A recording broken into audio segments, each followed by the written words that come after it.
Welcome to Trailblazers Impact Podcast with inspiring stories of women. I'm Nan McKay, and Dee Dee Strum, my co-host, and I interview ordinary women who have lived extraordinary lives. The women we interview share their inspirational secrets and provide hope and guidance to women of all ages in similar circumstances. Trailblazers Impact chronicles struggles, successes, and the impact of lessons learned from seasoned professionals who have blazed a trail for others to follow. Trailblazers Impact Podcast is featured in the top 20 Trailblazers Trendsetters podcasts by FeedSpot and as one of the top 28 podcasts for women in their 20s by Pretty Progressive. Our website is trailblazersimpact.com, and you can contact us at hello@trailblazersimpact.com. Please follow us on our website and read our blogs while we share the stories. I would like to introduce you today to Briana Weisinger. Briana is currently working for UCSD, which stands for University of California, San Diego. But her real passion, she lives and breathes it, is startup companies. So we want to talk about that and many other things that you've done in your life. Let's go back to the very beginning. And let me ask the question, how did your early life affect who you are today? Thank you, Nan, and thank you for having me. My early life was actually quite tumultuous. Typical of what we hear these days. My parents separated, and my mom was very unstable. And she did not really have the capacity to be the mother that, I needed. I also have 3 other sisters. And I feel very fortunate every day when I look at the opportunities I have, because the judge gave me to my dad when they were fighting for custody. And when I was about 8 years old, my dad remarried, and he has a wonderful wife, and she adopted me and brought me in as her own. And that has had a huge impact on my life. It's absolutely enormous, because I can look around at my 3 other sisters every single day, and I can see the opportunities that I had that they did not have in education, in opportunity, and just having a stable family life. It has made a tremendous impact on who I am, both my ability to be resilient, as well as my feistiness and willingness to fight through any sort of challenges that I have. So while it was a very unusual childhood, I would say, and quite difficult in moments, it has really, really shaped who I am today. So did your sisters go with you and your dad? So my sisters were half sisters, and funny little story, I have 7 sisters and 1 brother. I have an incredibly mixed family, and from my biological mom, there are 3 half sisters. So they were not my dad's daughters, and so he did not get custody of them, and they stayed with my biological mom and her new husband, and then her next new husband as well. So we had very different upbringings. What did you find were hard being integrated into that family life? Well, first I changed my name. So that was really quite interesting, because I had to learn what my new name was. I was very proud of my new name. But it was also, new name, new mom that I didn't know. It was a very different experience as a child, something that I never really thought twice about as a kid, until as an adult, people started saying, "Oh, that's kind of strange." And I was like, well, didn't feel strange to me, but looking back, I can definitely understand how it was quite a struggle. I mean, I remember nights, staying up really late with my new mom and just really being sad, because my experience has been very different, and I was essentially separated from my biological mom and my 3 sisters. No different than when families split up and get divorced, but just a little more dramatic because of adoption. And how old were you at that time? When I was adopted, I was 8. When I met my new mom, my dad married my mom, I was 6. Okay. So how did all of that experience really affect who you are today? Uh, it What had really happened is, as time went on, I have an entirely different perspective of what family means, which is, doesn't sound very relevant to your business world until you sit back and think of, your business world as being part of your family too. And so I definitely value loyalty in ways that maybe some other people wouldn't because of my childhood experiences. But I've also been through so much at such a young age that I'm incredibly resilient to challenges. I'm kind of the person who will push through difficulties for longer periods of time than other people. It's interesting when you see that as it relates to the business environment, because a lot of times when people are ready to give up, I'm like, we've just got started. What are you talking about? Now, you worked for UCSD, but you went to school at USD. And just so people understand, that's University of San Diego. Yes, yes. I joke that I've been to or worked at almost all the universities in San Diego, and so I need to spend some time at San Diego State University. That hasn't happened yet, but yes, I got a master's degree in international relations from University of San Diego. Before that, I was at Cal State San Marcos, where I got my bachelor's in political science, and I spent a couple of years there because I was very fortunate when I was in high school to be part of a program in Washington State where I grew up called Running Start. So I actually graduated high school with 2 years of college underneath my belt. So I've had an interesting educational experience. After getting my first master's degree, I worked. I actually went to University of California here in San Diego, so UCSD, and started working in kind of the financial space in the university. And after a period of time, figured out it's not my thing. I just wasn't really interested in constantly being confined in boxes. I understand the financial space well, but they didn't resonate with who I was anymore. During that time, I had also re-educated because I discovered that I was not going to be working in the international environment in the ways I had imagined. So I went and got an MBA.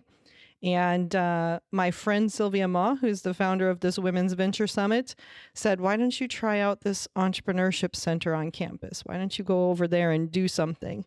And that was 7 or so years ago, and I haven't looked back since. So tell me what you do over there now. I get to play every day. I get to see amazing new technology. I get to see amazing young founders in our student population, as well as work with our faculty population that are really turning technologies that are coming out of our campus labs into some groundbreaking businesses. Little known facts at the university, we generate about 60 to 70 companies a year out of our intellectual property and out of our student population. And so that means there's a lot of opportunity for creating programs and support systems and connecting individuals and doing business development to help support the growth of these companies. Our goals are really around economic impact. So it's very important to us that these companies become successful, even though they're not a part of what people would typically think of a core mission for the university. So what do you mean when you say graduated out of your intellectual property?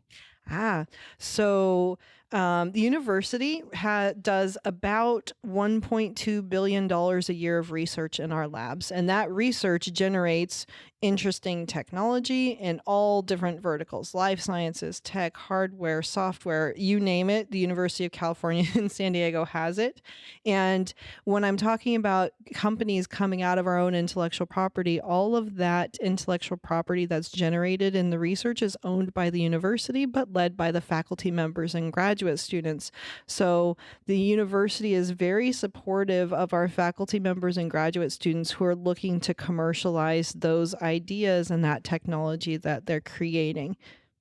That's really interesting. And a lot of universities do this? Yes. Most universities have technology transfer offices. They come in a variety of different names. My office's name is Office of Innovation and Commercialization, but our goal really is to take technology from labs and transfer it to the market so it can be used for a variety of purposes, all good.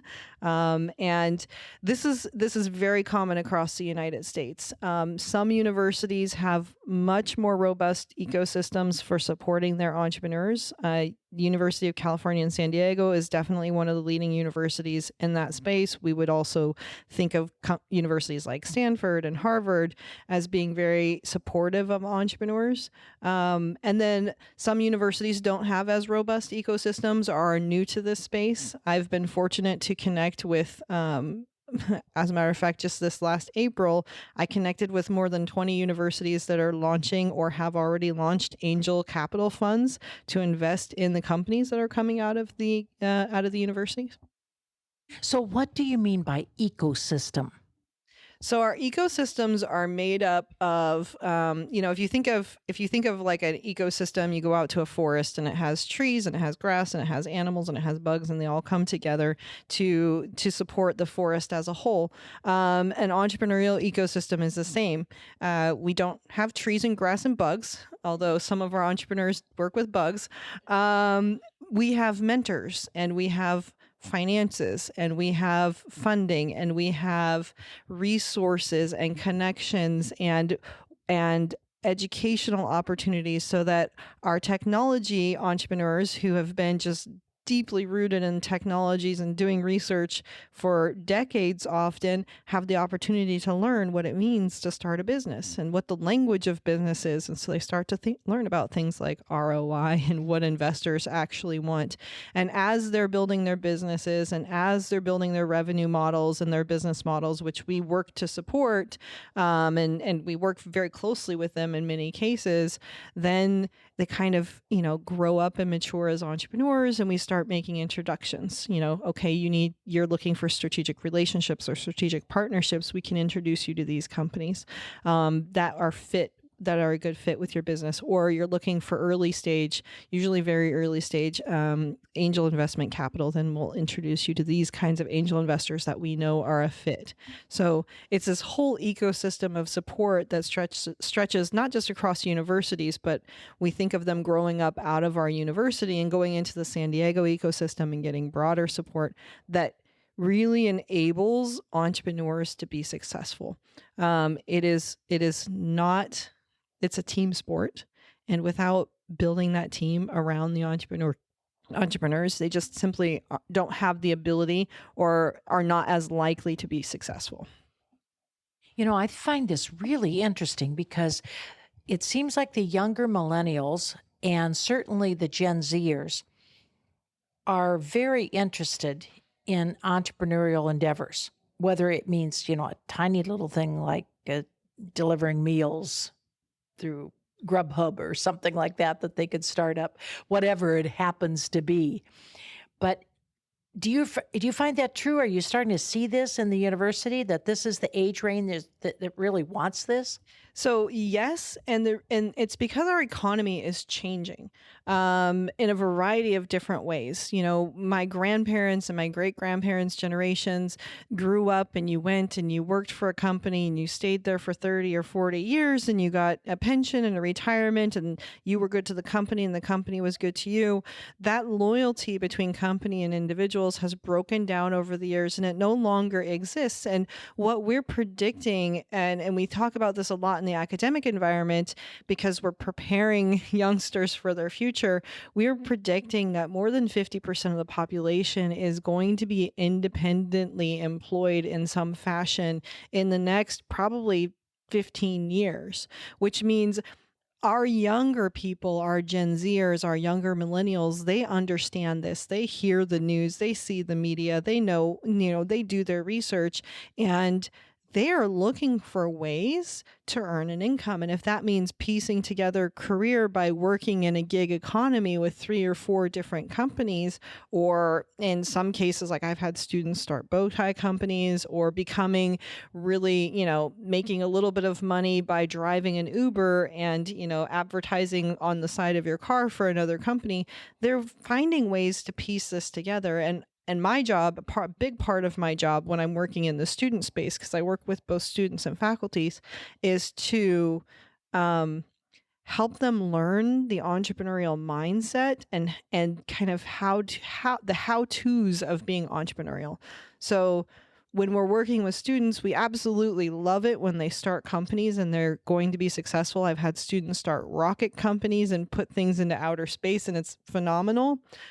But what we're really teaching is entrepreneurial thinking.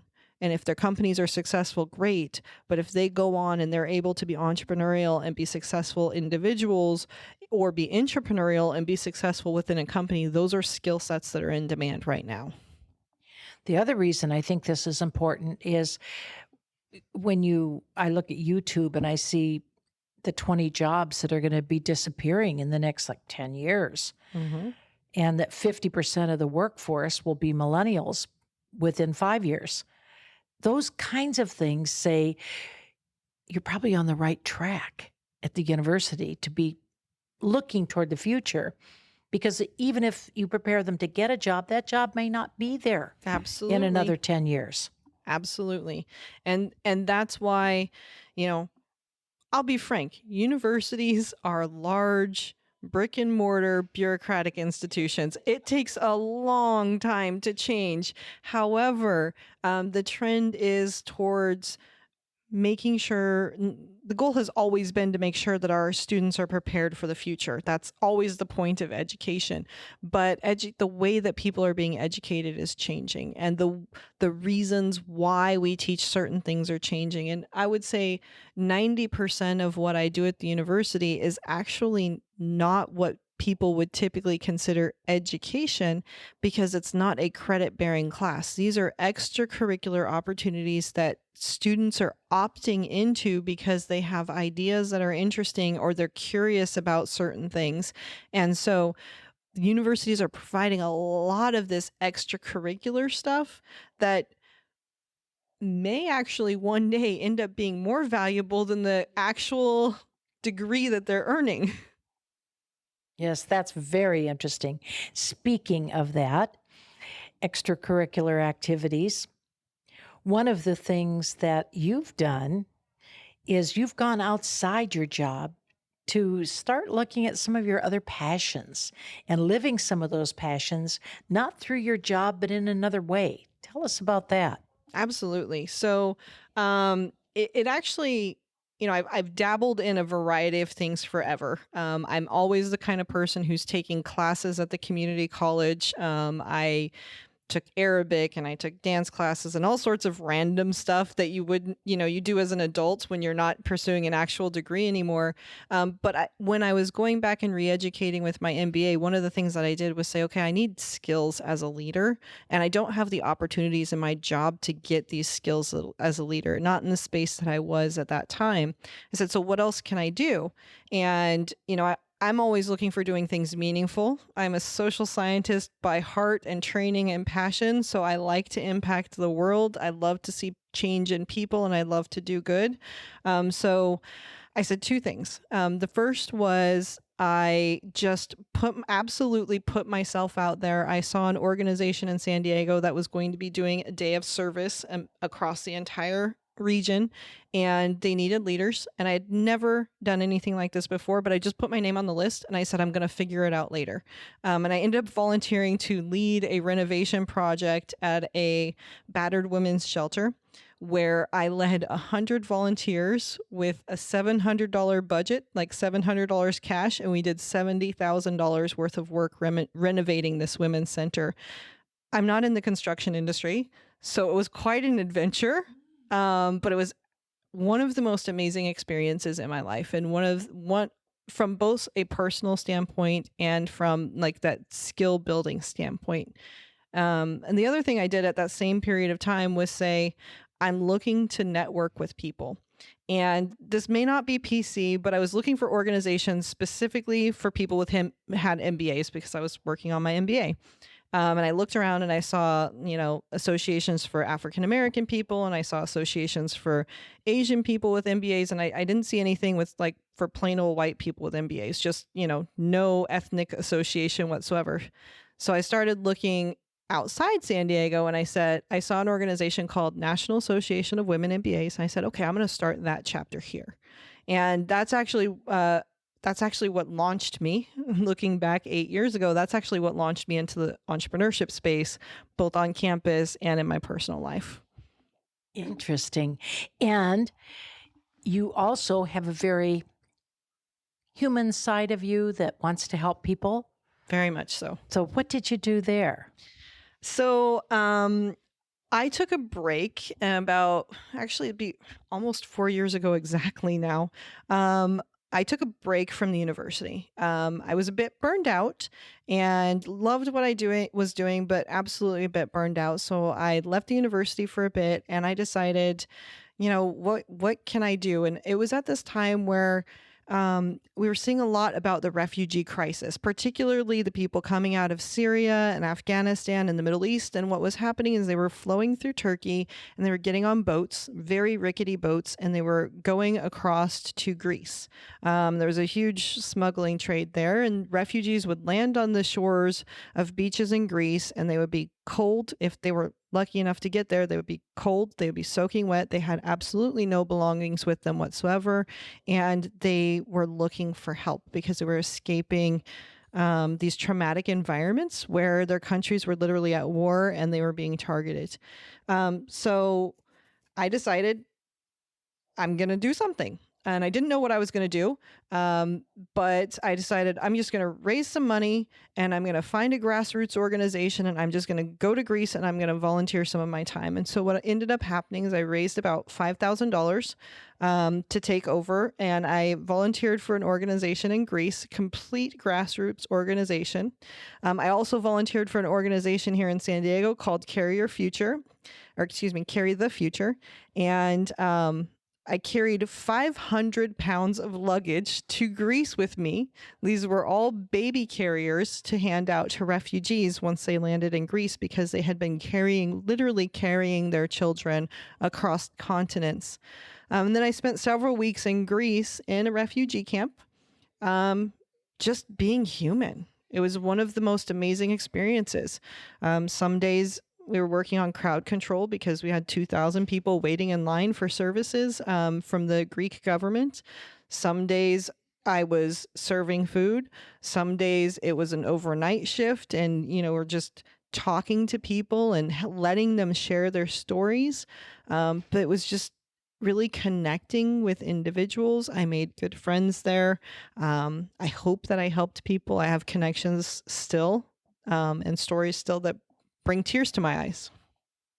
So you are a very busy person and have done a lot of interesting things.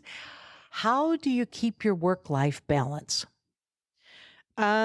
I have an amazing partner who I absolutely would not be able to do the things that I do without. I have 2 children. So, I've definitely been the mom route. I have a 9-year-old and a 10-year-old. She's almost 11, but I'm making her stay 10 until the very last minute. And to me, it's not necessarily about work-life balance. To me, it's about integrating my work and my passions and my life in ways that make sense for our entire family. So my partner owns his own business and he has flexibility. So we call each other usually about 2:00 in the afternoon every day. It'll be a text message or a call and he will say, "Are you picking up the kids?" And I will say, "I don't know. Are you picking up the kids?" Our kids have complained that they never know who's picking them up, but one of us is always there when we pick them up from school. We have defined times. Friday nights is our night. We're Jewish, and that's Shabbat for us, and we have defined times. We do not do friends on Friday night. We don't go out to happy hour on Friday night. We come home and we spend it with the family. I have been known on more than one occasion to take my budding fierce daughter to an event with me, like Women's Venture Summit. She was here last year. She also has been to every single conference that I personally have ran at the university. I founded a conference called Ignite for entrepreneurs. So my kids are frequent flyers to professional events. And really I don't see a way to balance my life, so I've found ways to integrate them and to do things that I love with the people that I love in ways that both make me fulfilled as an individual, and give me some money so I can raise my family. And I think you've got the key to it. If you have a spouse or a partner in some way, it takes two of you today to really do everything that you need to do with the family. And it's a team effort. It's not, this is your role and this is your role, even though I do still say Jim should take out the garbage, but generally. I agree with the garbage thing. Absolutely. And it is absolutely a team effort. We are both transplants to San Diego. He's from Israel. I'm from Washington State. We have zero family here. But our kids still do sports and they still go to school and do all those things that we need to do. I'm fortunate that he's a fantastic cook, so I don't have to bear that burden all the time. And it is absolutely a team effort. And for us, that effort is at 2:00 or 2:30 in the afternoon. Okay, who's picking up the kids today? Which one of us ended up having a late meeting or can get away? It just happens that way. What's the hardest thing you ever had to do? My biggest challenge is really setting boundaries. Some of the hardest things that I've ever done are 100% related to setting boundaries, and it's because I'm a giver. And I always have been, and most people don't recognize that in me because I'm also quiet.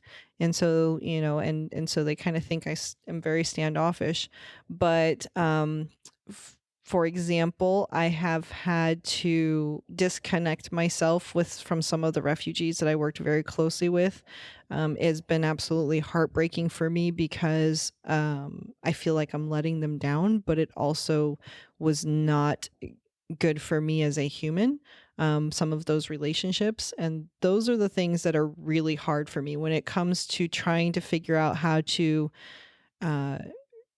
navigate my way out of relationships that are having a really negative impact on me. And I do wait way too long to make those decisions. If you could go back in time, what would you tell your younger self?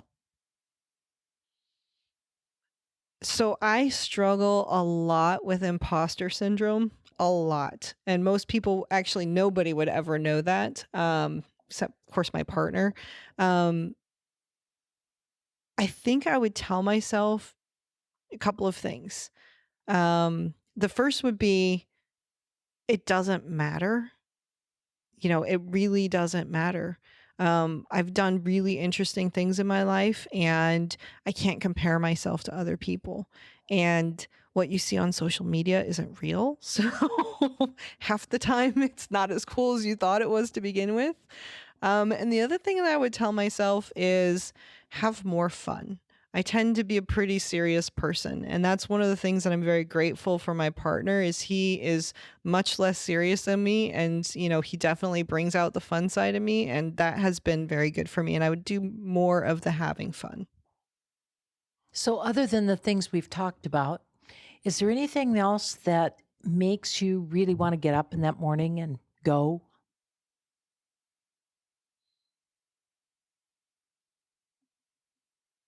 The obvious one, of course, is my family. That really is a motivation for me. And more than anything, it's my daughter that's a motivation for me because she is a very fierce little girl. She's 10 years old and already has her black belt in Taekwondo. So you can imagine what she might be like. And to me, it's almost like I need to prove, I need to be better because I want to be her example. I don't want her to walk into the same world that I've lived in. The world that I live in is very male dominated, despite the fact that I'm inside this Women's Venture Summit right now. And it can be intimidating sometimes. And there's a lot of confidence that you need to have to be able to live in that space. And I want to help change it for her. And the other thing is, ultimately, my goal is to be able to give back, and I do want to become an investor myself.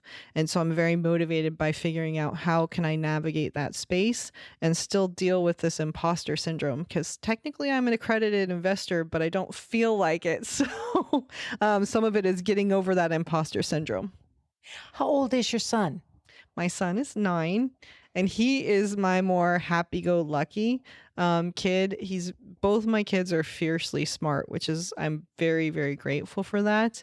But he's the one. He's my partner says it all the time. My son has me completely wrapped around his finger.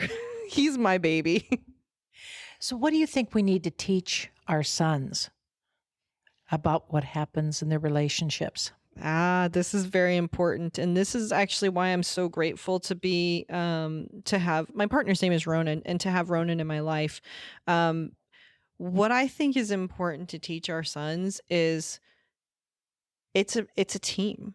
You know, you don't sit back and watch somebody else. You pitch in every aspect, and you're there to lift up the other person just as much as they're there to lift up you. So it's not. We have this thing that we do every single Friday night, and it started from a tradition that my partner has in his family growing up.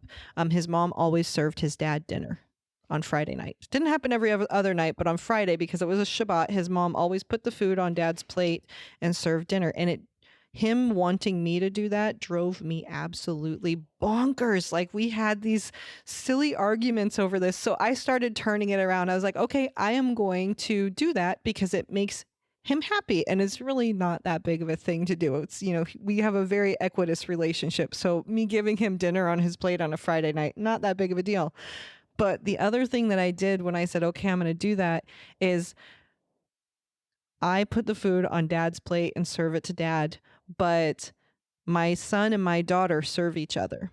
And my son serves me. So I will dish everybody's plate, stand in the kitchen, put the food on the plate or whatever, but they bring the plates to me, and my son delivers the food to my daughter delivers the food to my son, and my son also delivers my food because he's just so cute.